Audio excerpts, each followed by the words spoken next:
My name is Davis Wardwell. I'm 18 My years name's old. Lisa My name is Hannon. Noah Blunt. I'm the student pastor here Trio at Westside. I'm actually Charlie's cousin. David Thomas, here with Charlie. Austin Gregory. Thank you for having My me. name is Donovan My name is Jones. Micah Aver. I'm a student at Lounge High All School. right. Well, Mr. Charlie, you're going to lead us out here tonight on your Young Minds podcast.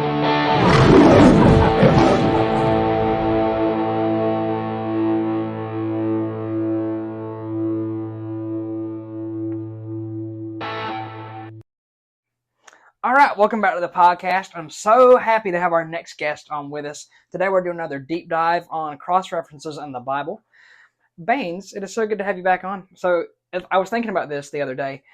I think it was the first time we recorded it, you were on episode 26, I believe. I think that's right. That's a long time ago. I know, it was a long time ago. That's a lot of episodes ago. I know, and you've listened to every single one of them since then, just about it. Yeah. And so this is episode 143, and that's crazy to think about. It's been 2 years 2 years. 2 years now. Yeah.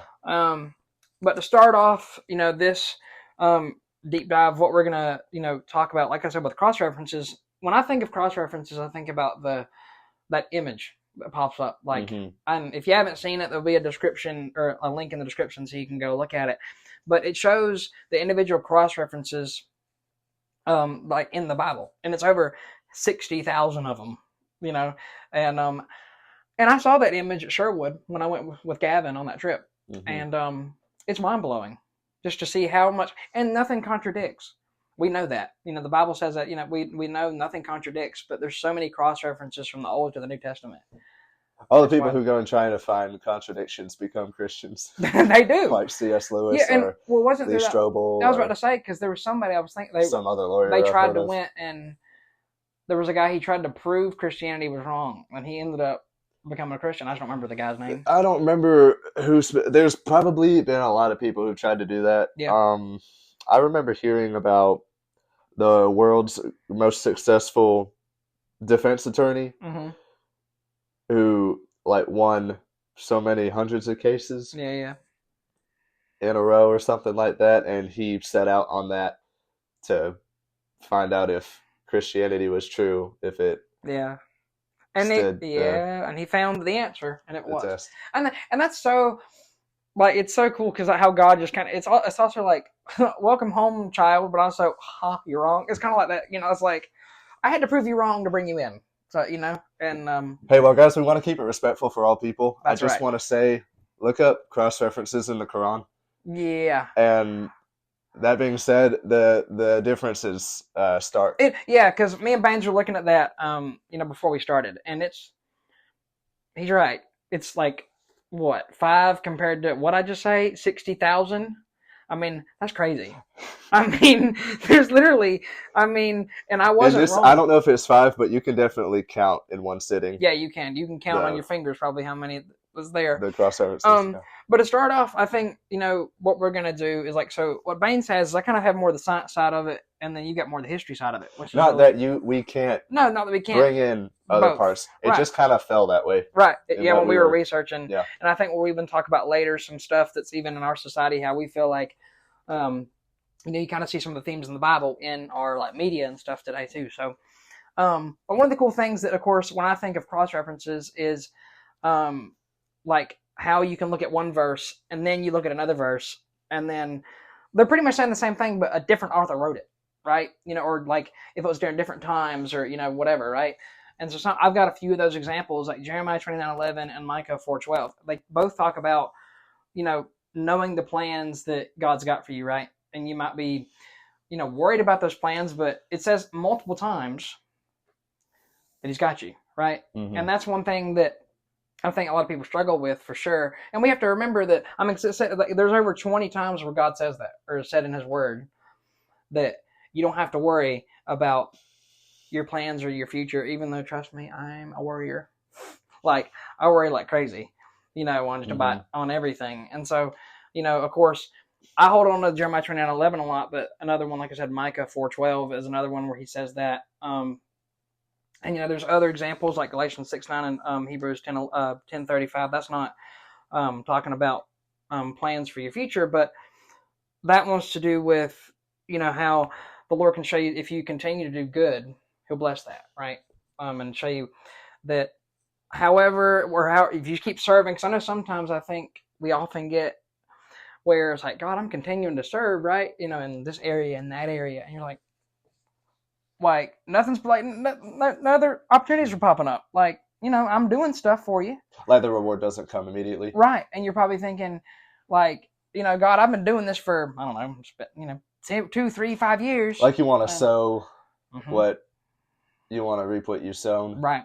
And you want it to be faster because we're impatient, But we also know that we have to be patient and for God's timing too. It's like, and because I have a problem with that. I don't know about you, but I'm impatient. Like, really impatient. If there's a big opportunity maybe coming this way, it's like you can just feel it. It's like God, can you give that to me now? You want the opportunity now, please. I'm that way. And a lot of things too. And so I really feel that sometimes too. But we do have to remember, like, and again, I'm just saying that those things that it's really cool how 2 different authors and possibly 2 different times they wrote the exact same thing because God wanted them to. And that's one example. Yeah, I mean, there's, like we said, thousands of examples that you can use. But when it comes to like the history and stuff, which you wrote down, what are some stuff that stuck out to you for the history side of things? When we were discussing the idea of doing cross references, I was thinking about when the Bible kind of reaches out into history. Yeah. So I'll give one example, famous one, the 10 plagues in Exodus. So I've got a chart pulled up that shows what each of the 10 plagues corresponded to, like which Egyptian god. I first heard this idea. It was like on a YouTube short or something like that. It was somebody else on a podcast, so I'm just parroting what somebody. Parroting what somebody else said. Yeah. But then I've got a few more details here that each plague God chose specifically to make a mockery out of the Egyptian gods. Right. Which, isn't that crazy that the Bible doesn't say that? Right. It is crazy. But here's what I think maybe that's what a reason would be, is that the people reading it at the time, that would have made sense to them. Yeah. There's a guy, he's kind of on the rise. He's a Christian scholar named Wes Huff. And he said that the Bible was written for you, but not to you. That's good. So that's why when we talk about context being important, there are some things that are going to make sense and click for people reading them as soon as it came out, rather than us a few thousand years later. 100%, because there's stuff that happened like years ago that if we were there, heck, yeah, sure, we would have understood that right then, like you said. But now we may have to do a little bit more digging because it's really confusing because, we don't experience plagues here, now, like in today's world, we don't, nowadays. And that's just one example. But, so you have to, some of that you really have to dig for, even when, like you said, people years ago, they would have understood it right then. Okay, so I'm just going to start listing some. Yeah, go ahead. We got the first one, when the water was turned into blood. That was making a mockery of, is it Khnum, guardian of river's source. Hapi was the god of the Nile River, and Osiris, the Nile, was his bloodstream. So that's Egyptian mythology there. Yeah. We got... There's a lot, and this chart is like really extensive too. It is an extensive chart. And I can put it in the description too. I can find a link and put it in there. Okay, so the frogs was also Hapi. Well, that makes sense. That makes sense. It's just spelled... Okay, Charlie, I don't think it's H-A-P. That's Probably pretty funny. not. You know what? They did it down. They did it on purpose. Probably, yeah. So she was the frog goddess. Okay. And then Heket was... So frogs had to do with fertility. Okay. So to turn frogs into a plague was like, hey, you're god or goddess Heket. That's like stupid. Why do you worship that thing? Here's your frogs. Here's your whatever. I mean, and looking at that stuff, it makes you go, what? Like, I mean, it's interesting. We to never look knew this. They never taught us this in Sunday school. But No. how would you know unless you saw somebody on a podcast? Right, unless you telling start digging it. That Right. I mean, because the 10 plagues were about 10 or so gods of Egypt. I mean, no. I mean, because I've not heard that. Yeah. No, I've not. And I mean, that's absolutely wild to think, like, and there's all these, like, these, and they're connected to all these wacky gods. Like, I mean, there's some of the ones you listed off just now. Yeah. I'm thinking, what in the world? Like, yeah. That's whack. The lice, that was Seb, the earth god of Egypt. We got the flies. There was a fly god of Egypt. Mhm. That's so specific. It's insane. It is specific. That is crazy. Disease on the cattle. Okay, we got 4 gods. We got Oh Ta, my gosh. Minivis, Hathor, and Ammon. These were Egyptian gods associated with bulls and cows. That's so crazy. For boils, we got Sekhmet, Serapis, and Imhotep. Mhm. I've got friends who know a lot more about Egyptian mythology than I do, so they're going to Really? flame me after this. Oh, they'll be all right. Yeah, for the pronunciations. But those were Egyptian gods of healing, Uh-huh. and then Sekhmet was an Egyptian god of epidemics. Okay. Wow, okay. Hail was... There was Nut, an Egyptian sky goddess. Mhm. Isis and Seth were agriculture deities. Shu was a god of the atmosphere. These names are crazy. Like, they're absolutely, and I've not heard a single one of them. Yeah. Now, like, this is the first time I've heard about them. Locust. Here for Locust, we got Serapiah, Egyptian deity, protector from locusts. Oh, that is the funniest one. Okay, so it's like, wow, okay. Dude. Our goddess, or is it God? I can't tell. It doesn't say either. It's a deity. Mm-hmm. But she's supposed to protect you from locusts, and God's like, where's she at? Where'd she go? And I was talking about this the other day. You can't tell me God don't have a sense of humor. Like, God's got one. Like, if you keep reading through the Bible and seeing some of like, I was talking with somebody the other day about their story, and and this will be out after, theirs comes out, so I can say it. But they were talking about how that they, at one point, they had, like, stolen chainsaws, right? Well, then what does he do now? He fixes them.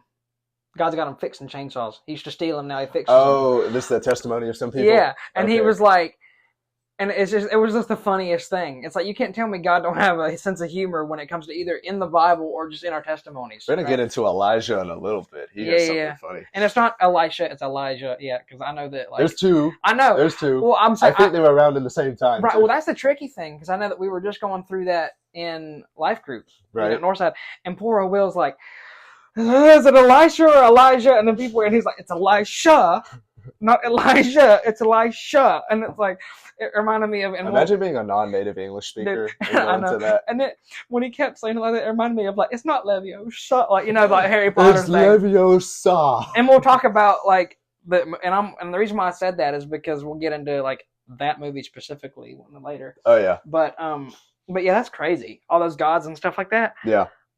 I had no idea they were, like, correlated like that, and God was just like, I'm going to just show you how we're just going to, like, push those out of the side. They don't even... No. But that would have made sense for the people reading this story, and especially the people living in it would have understood he's mocking their gods. Right. I feel like. But now, we'd have to do it. We're completely detached from that. Right. So we'd have to do a lot how more are we digging. supposed to know? Well, now we know. We had experts do this kind of thing and go on a podcast. Right. And then now we're on a podcast. And now we're having to dig through the information that they gave us. Yeah. Like, and that's so crazy to me, though, that, like, how God connected that, though. And, like, and even now we think it's interesting enough to go dig through it and figure out what he did all those years ago.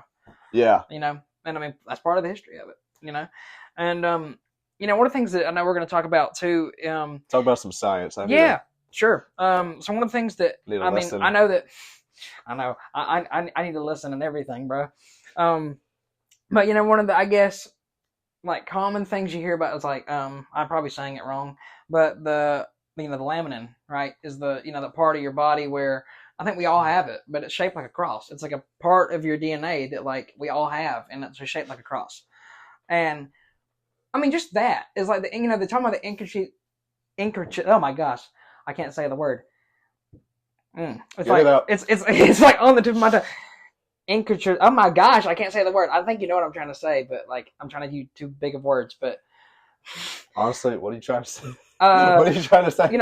How God created us is very intricate. There we go. Intricate. Yeah. The intricacies. Thank you. Of God, right? And I just could not. The word would not come out. Mom's gonna flame me for that later. No, you watch good. it. But like, so talking about that, it's just like that's wild that we all have, like all of this that He created, we all have that piece of DNA, right? Have you heard of? They found out when a new zygote is conceived, there's like a flash of light. Yeah, I did see that too, and I should have put that down, but I did see that. Yeah, and that's wild. They even, I don't know who consented to it, but I'm kind of glad they did it, for the name of science. But I guess they had like a camera, and like there's a video, whatever technology they use, you can see that flash of light, and then it's like boom, there's the moment of like there's life right there, and it's like we just watched a soul, like right there. Which the culture would say this is a completely like, well, science and God they don't go together. There's no evidence of anything spiritual or whatever. There's nothing special about a fetus, and it's like God created science, all right? It's like, yeah. I mean, a flash of light and that was really cool to see. I forgot about that. Otherwise, I'd have put it down. But I'm glad you brought that up. Yeah, because I forgot that was recent, wasn't it? They had just did that, or it was recent as far as when I heard. Right? Yeah. I mean, it was recent. Yeah. Honestly, but talking about like that laminin for a bit. You think about. I mean, what does laminin do again?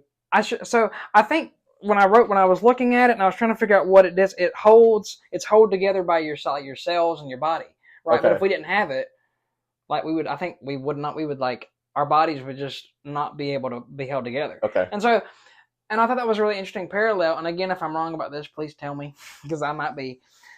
I thought it was interesting because, of course, that's just like Jesus.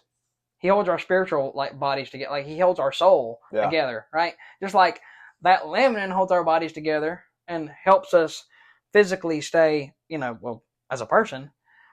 Jesus spiritually holds us together. Wait,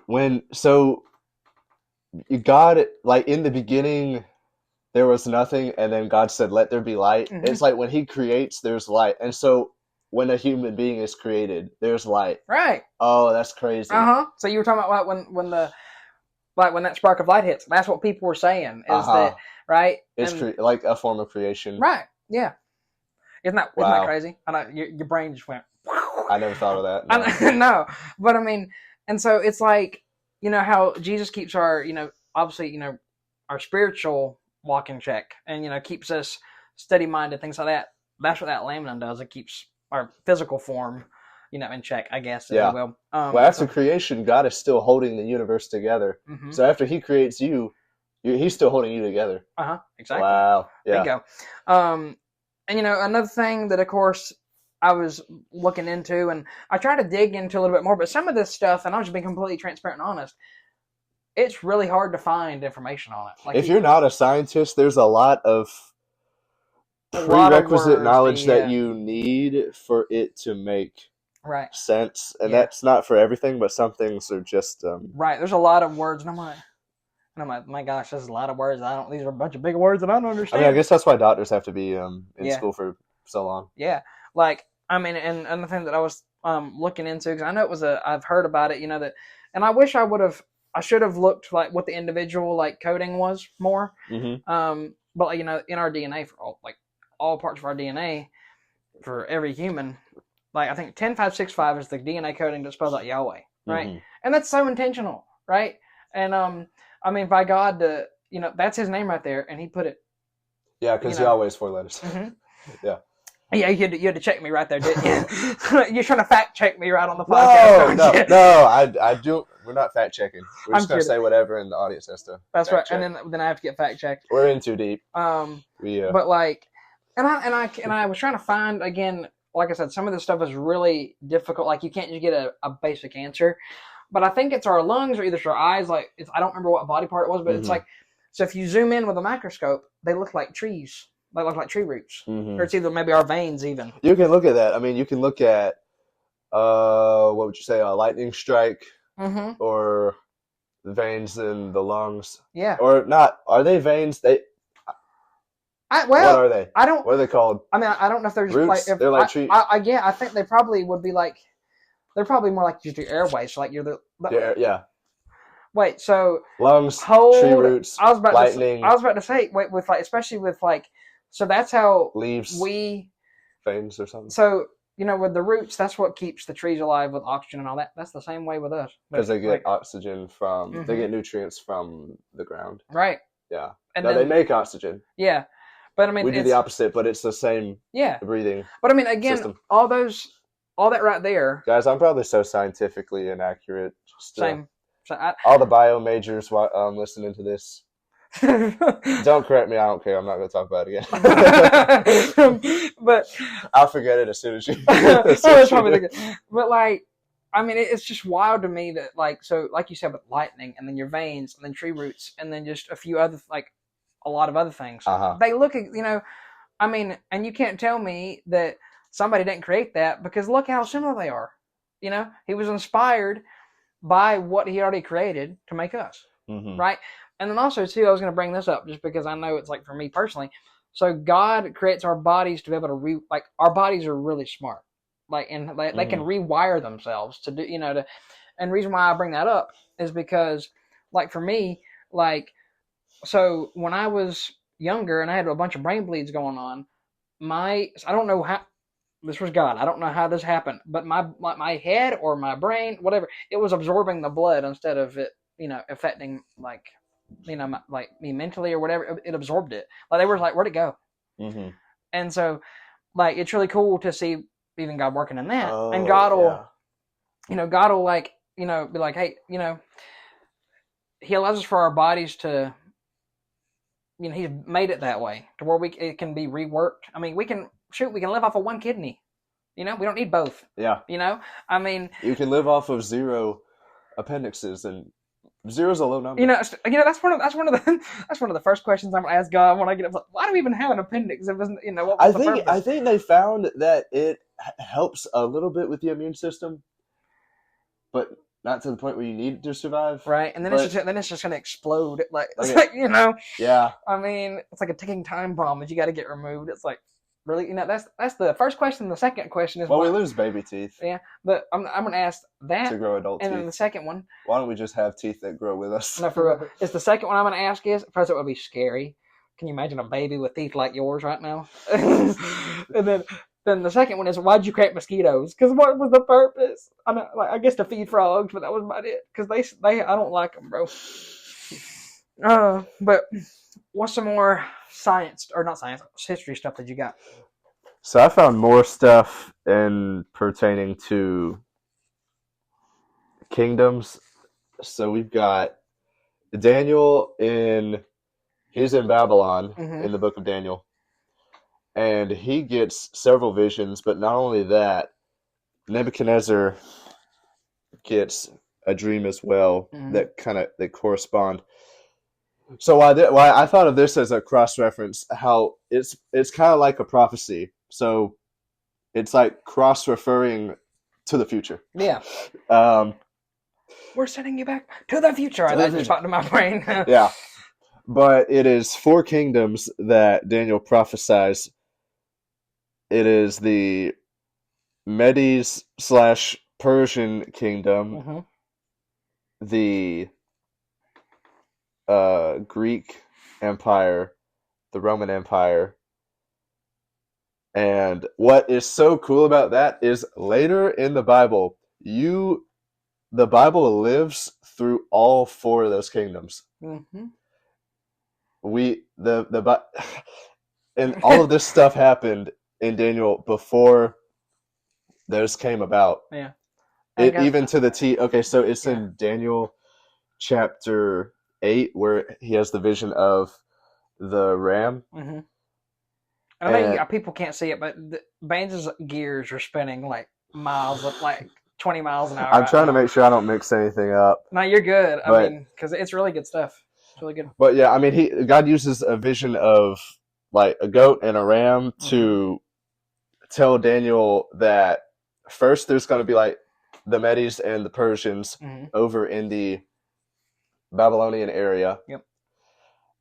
Who is it? I think that the Medes and the Persians, they take over Babylon.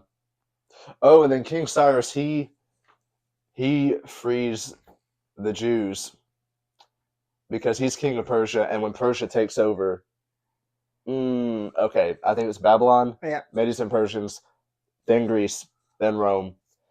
And so Daniel just pretty much knows all of that information. God gives him like a preview of all of that, and then history confirms that all was right. Yeah. Even though he had no way of knowing, he was super specific. He even said how one king was going to rise out of Greece, that like Alexander the Great, obviously, and that's just mind-boggling to me. Like, prophecies are mind-boggling because to me, it's conclusive evidence, right, that at the very least, Daniel is part of the Word of God. At the very least, right, yeah. I mean, and just to think, like, yes, we know that God can do it, but I mean, it's still mind-blowing how he plans, like, all that's planned out, all of it. Yeah. Like, it's all just there, and he just knows, like, it's like, how did you do that? It's like, because our brain just can't fathom the power of what God can do, and he just planned all that out, and then he planned, like, so he planned all that out, also at the same time planning your life out, my life out, everybody's on this planet Earth, all of our lives, and I'm like, what? I mean, that's mind-blowing to me, that all that just let there be like, bam, and he already had that planned, all of it. Yeah.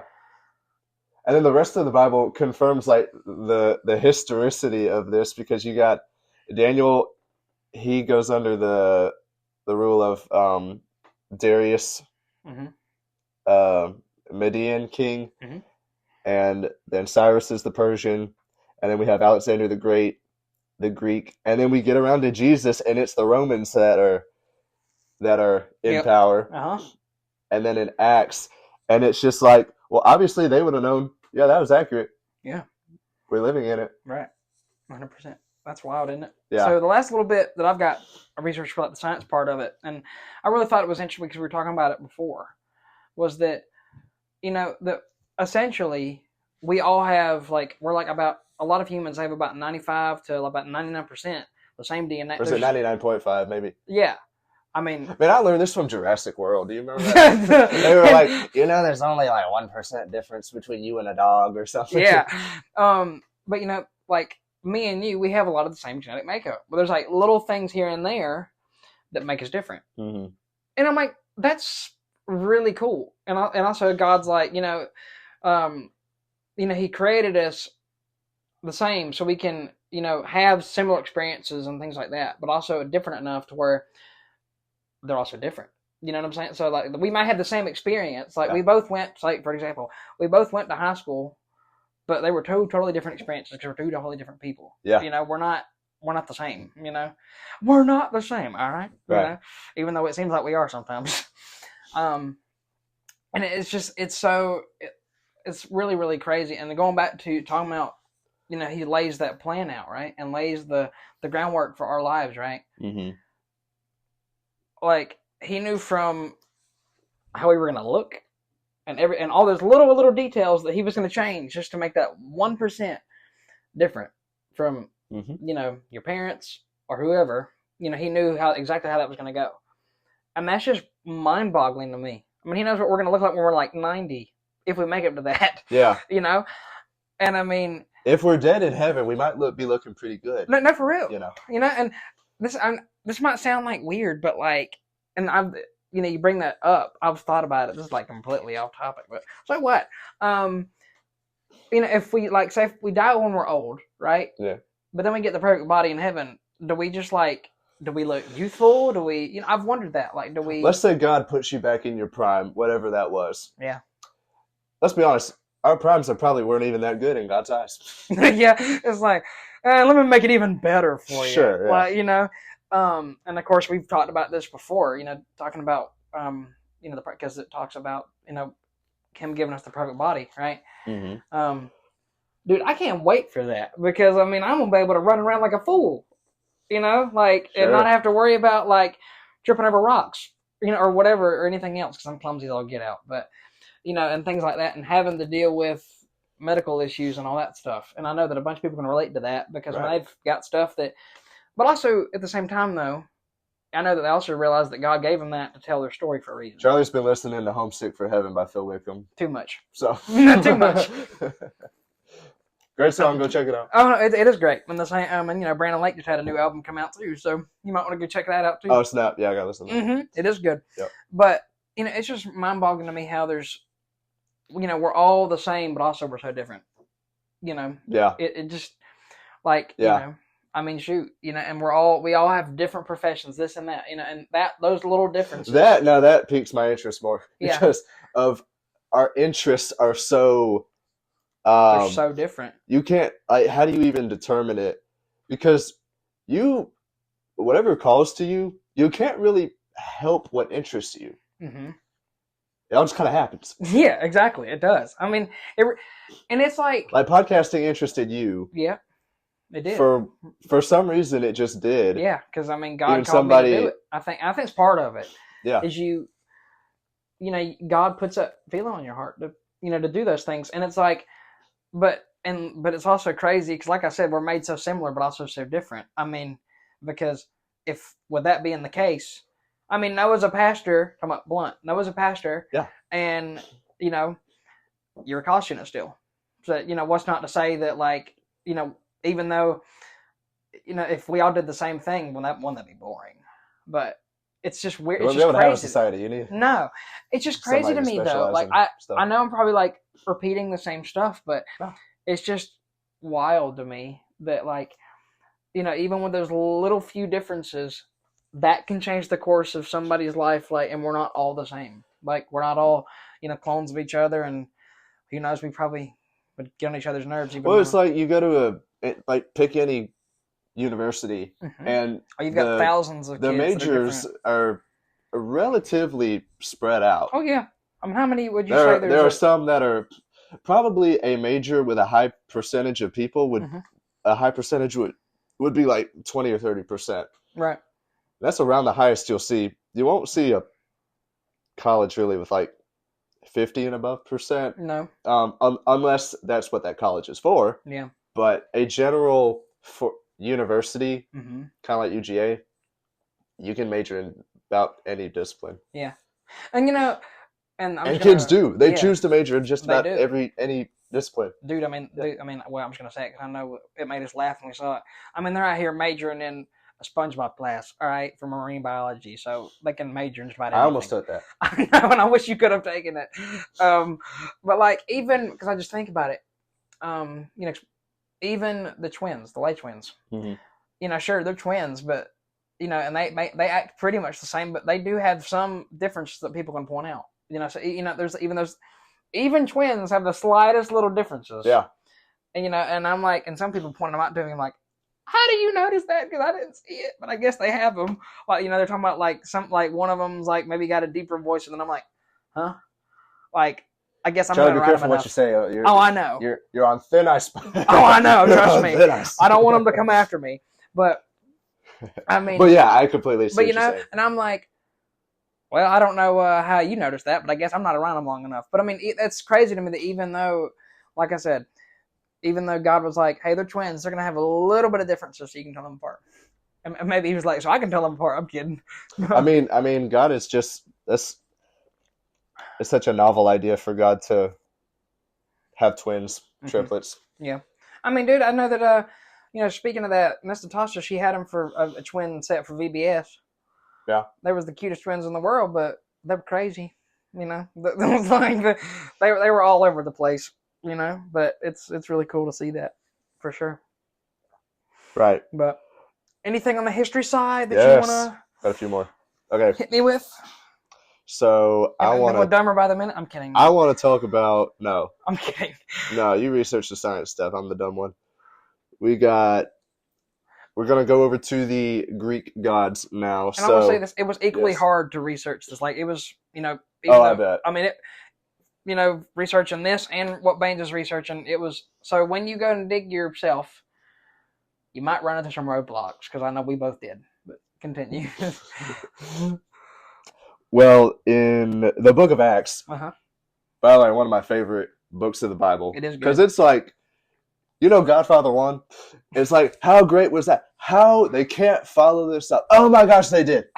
Yeah. Godfather 2, another great movie, great sequel.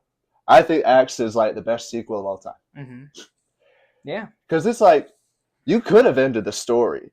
God could have ended the story. Yeah. Jesus ascended, and he said he's coming back. That's right. Well, no, he gives us more. Yeah. And there's so much more he gives us. Right. And it's wild. I mean, to me, because like you said, it could have ended right there, but no, he didn't. He didn't end it right there. What I was going to talk about was a specific event when Paul and Barnabas went to a region of Turkey called, is it Lystra and Lycia? Man, if they were going to go to Turkey, they should have went up and see if the ark was up there. They should have, man. No, for real. Because, I'm still mad that, they don't let people up there. Yeah. It's like, if you don't let people up, it's like, why don't you let people up there, huh? There's something up there? What are you hiding, buddy? Buddy. Hiding, huh? No, for real. That's what it feels like. I'm still, mad if they won't let people up there to see that. If you don't know what we're talking about the ark. Because that's where the ark in Turkey, which we don't know 100% if it is the ark. However, but I will say, if you look at look at the picture. Yeah, it looks kind of like an ark. If you look at Google Earth, it's buried in the earth. Yeah, there's in the mountains of Ararat, where Genesis said it landed. Yeah, that's right. Somebody else. That's somebody else's ark. Were you about to say somebody put one in Kentucky? That's not the right one. We already have one. We got a better one. On dry land. Dry land. Okay, so what's the next part that you were flipping to? I'm so bad at flipping. That's okay, I was kind of right. Lycaonia. Lycaonia. Are you going to get arrested for that by somebody? I know. Probably Pastor Robbie. Paul and Barnabas were mistaken for Zeus and Hermes because Paul was speaking a lot, and so Hermes was the messenger god, and Barnabas, I guess they thought he was top dog or whatever. Yeah. He was probably doing stuff too. But Paul had just healed a paralytic man, and the people start aggressively trying to sacrifice animals to Paul and Barnabas, and they do that thing where they tear their clothes. They're so upset, which I would be too if I saw those people doing that. No, worship the one true God. We are not gods. Your gods are false. And it said even after they said that, they still kept trying to sacrifice. That's crazy. Their paganism was so in deep with them, in their psyche, in their culture. I mean, it's like an ideology. It feels like when you try to talk to somebody that has a different denomination, they've been doing it for so long, but you can't. You know what I'm saying? Yeah. They're so deeply rooted in how they grew up that, they're not going to start tearing their clothes off or nothing, I don't think. But, no. It's hard to talk to them, There's always somebody who you disagree with that's going to be hard to talk to. And they probably think it's hard to talk to you, too. Yeah. And it's all because of that one little characteristic that God made us different. That's why we disagree. But why do we see the same facts yet come to a different conclusion? Yeah. Yeah. Yep. I was going to say, I remember in English class in high school being who'd you have overloaded with Greek mythology. Yeah.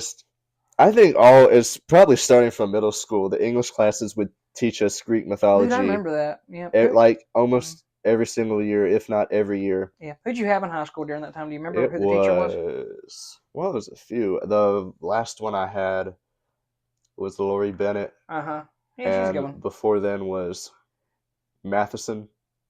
I'll tell you one thing with them is I always. So, and I know, I always felt like. By the way, these are both Christian women, great teachers. By the way, they are great. I always felt like the history, like the classes, they would be the ones that I would have to watch for. But like, and it was the English ones, not what they had to teach or whatever. But I mean, you just had to be careful in all your classes. Like you wouldn't think that. I mean, but it makes sense now because like it's literary, so you're reading it. Yeah. And sometimes when people read stuff, it gets right in here faster than like history because sometimes history bores people half to death. Oh, like me. See, that's one of my interests, but you've got interests that aren't my interests, Mm-hmm. and that goes back to like, why are we different? Why does that interest me? I don't know. Right. Like, dude, I had like, I'm not trying to be prideful or bragging because we just got done talking about that with Brett last month. But, shameless plug right there for another episode. But, I had like 100 in history, like for like 2 years straight. And I Really? wrote like different teachers. Wow. Yeah. Mm-hmm. And it's just because, it just interested me, and like, now I will say there was a few times, I don't think it had to do with like the teacher, or per se, or maybe it was, I don't know, but I think there might have been like I won't say who the teacher was, but there was a teacher that was like a student teacher that was brought in, mm-hmm. and she brought this paper in, and like 5 people, including my friend Neil Baker, you know who that is, he's been on the podcast before, we looked at each other and we went, nah, this ain't it, Chief. Like, and it was just something that, what was it? Wait, was it just like a packet? Yeah, it was like a packet, or it was like a story, and it was written by this, like, I've told you the story before, but like it was written by like eighth grader or whatever, and I'm like, yeah, but I'm just saying, You're handing kids a packet, yo. I know, like, there's kids here that don't learn like that. You have to be, like so careful about what you're looking at, and that just goes into like, I've talked to parents like on here, and they've talked about like, I'm going down a rabbit hole. That's all right though. That's okay. Yeah, like they've talked about how they're homeschooling their kids more, and we've talked about that too, because they're scared about what is in schools nowadays. I am. I mean, I know, and you're I'm scared of what I learned. I'm scared of what I didn't learn.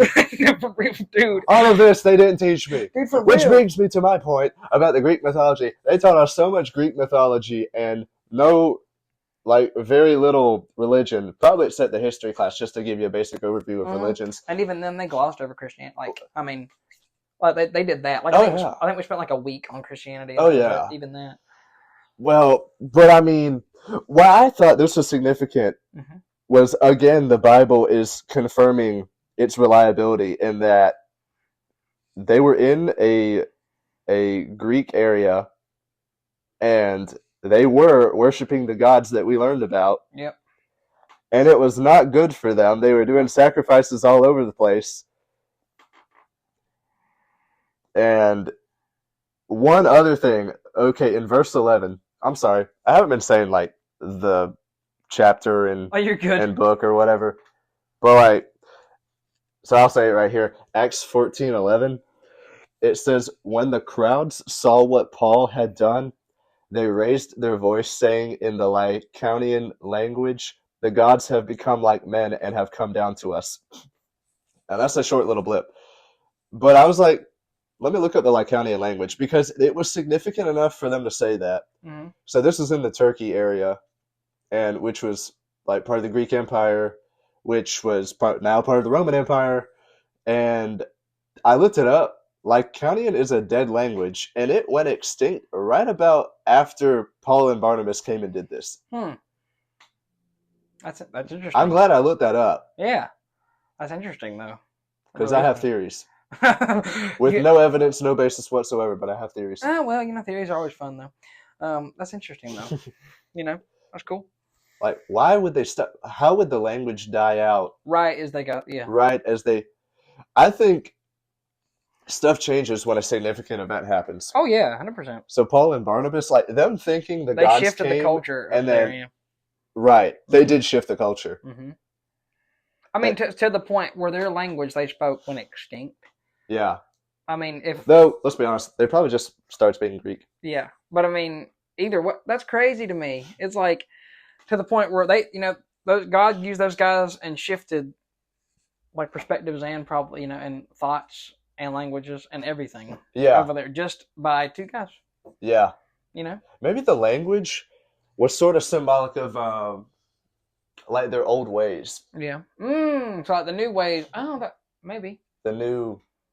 Like it's kind of it reminds me of kind of like being like almost like because you see a lot of course, like for us, like, baptism's like the main, like, to be born again. But like you see a lot of symbolic things, like in the Bible where, there was this old way, and now God comes in and, godifies everything, and then there's the new way, right? And then it kind of reminds me of that, a lot in terms of like, it's almost like getting baptized in a way, but like the Old Testament is in Hebrew and the New Testament is in Greek, which there's probably a lot. You could probably go on a deep dive with that, to be honest. Honestly, yep. But that is a big change from a whole language to a whole testament, and then to a whole different one, they were written with. And, talking about languages, one thing that me and Pastor Noah talked about, we were just like riding in his Jeep one time, and he started talking about the Tower of Babel, Yeah. And tell me about it. I said, because I said, well, if we all are able to recognize each other in heaven, right? Because we know what happened with the Tower of Babel. And I said, well, what language are we all going to speak? And he said, this was just his theory, but he was thinking that we were all going to speak the language that was before the Tower of Babel. What Adam and Eve spoke. Yeah, right. What Noah spoke. Mm-hmm. That Tower of Babel was after Noah, right? Yes, I hope I'm right about that. I hope you're right about that. Yeah, I think, because flood, there was like 8 people on the earth, and then they repopulated. Yeah, because there was a lot more people building, so that'd have been, have been after. But like, I thought that was really interesting, because I was thinking to myself, I'm like, that is, I was wondering that. I was like, well, if we are going to be able to understand each other and also recognize each other. I think we just don't know the language. No. I think it's probably extinct. Yeah. I looked up something that, probably somebody said that Hebrew was the original language that Adam and Eve spoke. Yeah. It was like, I like Hebrew. Yeah. But that came out later. Mm-hmm. Yeah. We even have variations of Hebrew now. Yeah. Like there's Yiddish. Yeah. There's Hebrew today is not biblical Hebrew of back then. Yeah. Like I feel like it's like you said, it's a language that we don't use anywhere in the world anymore. Like I don't think we use it anymore. Right. So we don't know. And so I think that's. Cause I'm curious what it's going to be. The only way we'll know is what we got to be up in heaven to figure that out. But that'll be something that I'm be interested in. Or tongues. Yeah. Tongues is like, well, it's okay if you're in it. Yeah. If you're speaking it and somebody, but if you're just an outlooker and you weren't given the gift to interpret it. And people that are listening to this and they, why are we talking about tongues on a cross reference? Oh, you brought it up. My bad. But it does look just a little strange. That's the word. That's the best way I can put it. Because I've never seen that unless it's like in a video or something. Sure. And then of course, like I don't know. Maybe God still has given people the gift of that. I have no idea. Yeah. I've just never seen it in our churches or anywhere around here. I've just not seen that. I'm just simply not going to comment on it because whatever I say, I guarantee you it's wrong. Yeah, I'm just going to say whatever I say is wrong because whatever mine's probably wrong. But that's something I guess we'll just have to, and it might be. That might be the language that we all speak. But it wouldn't be a language. It'd be a lack of language. Yeah, true. Because it's not its own. Because what is language if there's only one thing? Right. True. You know what I mean? Yeah. Why even have a word for it if we all say the same thing? Right. 100%. Yeah. But what you got? History, man. Wait, I have one other thing. I know. Yeah. That's what I was asking. Sorry, I get a little excited. I noticed a bit of a contrast between Paul and Barnabas's encounter with pagan worshipers and Elijah's encounter with pagan worshipers. So if you go back to 1 Kings 18, there's the story where Elijah, he challenges the prophets of Baal because that was like the counter god in the area at the time to Yahweh. And he said, we're going to do a test and see who the real God is. And what the test was pretty much they're going to have their God light a fire that was impossible to light. So they had an altar. They had an ox. Each of them had an ox on top of wood. And they dug a trench of water around, or maybe that was just Elijah's to like show, hey, I really if it goes off, if the fire comes down, it couldn't have been me, because he put like a water moat around it or something, and the worshippers of Baal call out to their god for like hours and hours and hours, and it said they even started cutting themselves. Oh, wow. Dang. They start cutting, yeah, because it's like a cult. Man. Oh, okay, yeah. I mean, of like, that's like cultish behavior. Yeah, right. You've heard of like modern day cults doing crazy things like that's that. kind of the thing you think of when you think of like a Satan worshiper. Yeah. Sorry, that was dark. But no, I mean, but you're not wrong though. I mean, yeah. I mean, that's like one of the first things I think your mind goes to. It was like self-harm or whatever. Yeah. I mean, Elijah or whoever, the writer of the book, like wrote this down. And and then Elijah just starts pulling a Trump, has no respect for these people. He is mocking them. He's like, your God is either on vacation or asleep. Watch my God cook. Well, watch them light this fire. Watch them light this fire and cook this ox. All right. And so he calls out to God, and then boom, fire right there. Yep. All the worshippers of Baal, they get killed. Wow. And I thought that was significant to bring up because because I think we often forget that side of God. Like God could do that. He can do that. Like he could just go, bam, you're gone. Like But Elijah killed them all. Yeah. All 450 of them. But it kind of reminds me of, I mean, there have been several instances where like one guy will kill just like a lot of people in the Old Testament. Which, Chris, he told the people around who had seen the whole contest, sees the worshippers of Baal, and it said Elijah killed him. But when it says that, maybe it means he had some servants, or he was the leader. Like if you said Trump did a thing, he didn't do the thing, he had people do the thing. Right. Maybe if we put it in that context. Maybe. Or maybe Elijah was just like... Man, can you imagine, like, I bet you, like... There's, all the people that were like in the Bible, they're probably like, gosh, can y'all stop asking me questions? I've never get a break. I work like a dog with all these questions. Day and night. Like, come on. Like, ooh, I hope that, I don't know if that picked up on the mic, but there's some thunder going on. It's all right, though. See, I guess God didn't like me screaming like that. Sorry. Let's be calm. But, I mean, that's, wow. But the Greek god worshippers, I mean, they were a lot given more mercy than the worshippers of Baal. There's probably reasons for that. I mean, I'm probably, this is just me thinking out loud. So if somebody disagrees, feel free to disagree. Yeah. To comment down below. now that is a content creator right there, if I've ever seen one. Well, let's put the time of Elijah in context. I mean, they are in Israel. And Ahab is the king, and Jezebel's the queen. Jezebel's the Baal worshiper. Ahab is like not great himself. And you've got Baal being a pretty large force. And these people are influencing people to worship this false god. And causing them to stumble. In God's own, like this is Israel, like this is God's kingdom. These are God's chosen people. You are leading my own people astray. There's this one little place the size of Rhode Island in the entire world, and you decide to corrupt my people right here, right now, and it's like, I guess I could see him like really giving a harsher punishment for that, because that's really breaking the first commandment.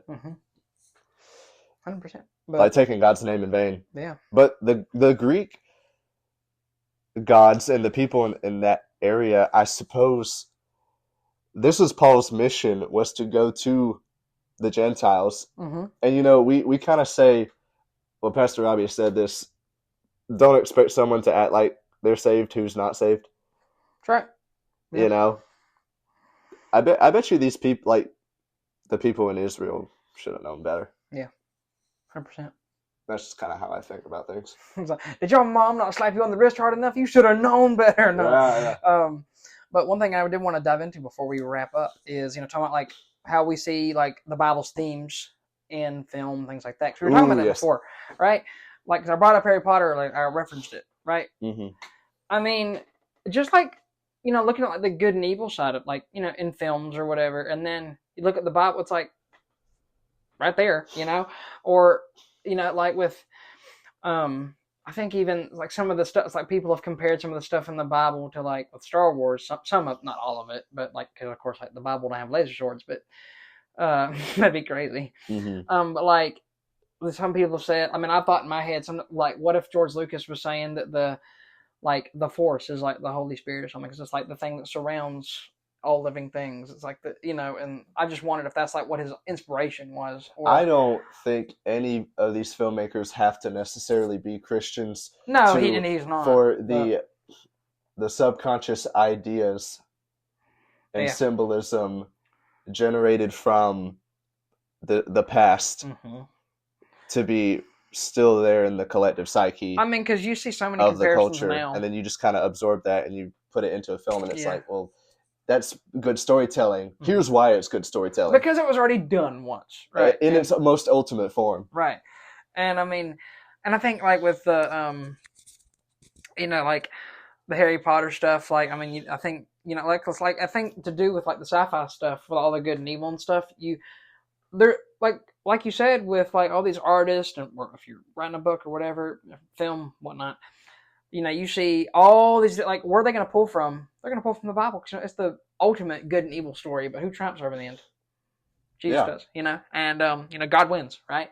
And I mean, and like if you look at, like, if you really hyperanalyze a lot of films and look at them, they play that same exact beat, just with maybe a few extra steps. Jesus is the ultimate hero archetype. That's right. He's rejected by his own people. That's Harry Potter. His own caretakers put him in the cupboard. In the cupboard. Yep. Cupboard under the stairs. Under the stairs. Yep. And he does all these great things, and he's got people that love him. He's got people that hate him. So that's what I'm saying. See, I mean, I feel like she did she looked at that and went, because I mean, literally the Phoenix thing. So in the second movie. Yeah, the second one. Yep. What does Harry Potter do? He goes down into the depths. Mm-hmm. And the Chamber of Secrets. Into the Chamber of Secrets. He goes where he has to go is the place he would least want to go. Right. Ever. Jesus had to endure hell. Yep. In order to ascend. He had to descend before he could ascend. Uh-huh. Right? On the cross. That's a good. That's a good cross reference right there. That is a cross reference. That's good. That's why we're doing this. That's right. That's good. Yeah. That's really good. Yeah. And what does he do? He kills the snake. Yeah, kills the snake, and then Tom Riddle, poof, bomb. That might be the fake part. Stabbing the book with a tooth. I just watched that movie yesterday, so that's why I know what we're he on did. a Harry Potter kick. Yeah. But like, I mean, but like I said, and even more like as you go to into the series, and then it gets darker, right? You see that there's even more themes. Isn't it in the Deathly Hallows that Harry has to die and be resurrected? See, I've heard that from people who've seen the movie. I haven't seen. Yes. I've seen like the first. Well, and also I thought it was interesting. Few. Like, in the beginning, he's called the boy who lived. I mean, Okay, bro, literally. Okay, so Moses in the water. He was the boy who lived when the Pharaoh sent out for all the kids his age. Mm-hmm. Very similar thing happens to Jesus. The King Herod sends out for all the little boys to be killed. He is taken away. He is saved from that. Mm-hmm. Moses, Jesus, and Harry Potter, they all have a special birth story. Which we're not, that we never thought that'd be said on a podcast before, but here we are. That's the first of its kind. But I mean, I did notice that, like I said, even with, and then again, him being dying and then coming back, right? There's, and I mean, sure, that's been done countless times in film, but the way that they did it, it was like, it looked more like that was inspired by like an idea that, from like the Bible, maybe. You know how, Jesus it's like we're told the birth story, and then when he's 12, when he's like really smart and he's talking with the rabbis and the leaders in the temple, like he knows everything they know, because he does. And Mary and Joseph, they lost him, and I think the reason why that is included, but nothing else from 12 to 30, is because there's a part of the hero's journey where it's like significant birth Mm-hmm. and then something else to show there's more to it. Yep. Like this is a special child. Yep. Who was it? Somebody else. Something happened when they were. Oh yeah, Harry Potter again. Harry again. He See? started in the beginning of the movie. He could talk to the snake in the little zoo Mm-hmm. and the thing. So it's like before the real like call to adventure happens, Mm-hmm. there's like signs of That this kid's something different, right? yeah, Yeah. they're special about the chosen one. Right. Yeah, and I mean, 100%, you nailed that. I mean, I would say something else, but I think you nailed it. and there's probably, as I watch the films like again, because I'm going to Universal in December. That's why I'm watching them again. We're gonna do this part 2, Charlie. Part 2, another hour long. No, Gonna stitch it on top of this one. We're gonna save it. That's right. Till then, Just save it. Yeah. very first podcast, 3-hour episode. Good Lord. 3 hours long with just me and you. That'd be wild. People would be like, "Oh my gosh, will they ever stop talking?" We'd lose it after hour 2. Yeah, for real. But I mean, just looking at other films and that one specifically, I like the Harry Potter franchise. Like, you can really see a lot of parallels with how like some of the dark. J.K. Rowling was intentional with it. Yeah. Somebody said she's a Christian, which would be crazy because that was the whole Christians banning the Harry Potter Yeah, books or that'd be whatever. wild if she was a Christian. But it's like witchcraft, and so we're gonna take that with a grain of salt. Exactly, we are. Assume that's not true until further evidence. That's right, and but because guess what? I'm not fact checking anything. Well, you might have just fact checked me, but that's all right. I'm fine with it. I'm kidding. Whether J.K. Rowling was a Christian or not, we'll let the people at home Google. That's right. Chat GPT that. That's right. Well, that's all I have to say. But is there anything that you want to add? Anything before you pray us out? And then yeah. I think we covered just about enough. All right. Sounds good to me. me. There's never enough because the Bible is infinite. That's right. You can do this for infinity. I would probably get a little tired if I did it for infinity, but yeah. All right, man. Well, can you pray us out? Yep. Dear Heavenly Father, thank you so much for bringing me and Charlie here today. It was such a blessing and a gift to be able to study your word and the magnificence of it. And we thank you that you've given us your word so that we can know you better, that we can live our lives better for you and through you. In Jesus' name, amen. Amen. With another episode of the Young Minds Podcast coming to a close, I just want to remind you that you are never alone and faith is action. So let's get out there.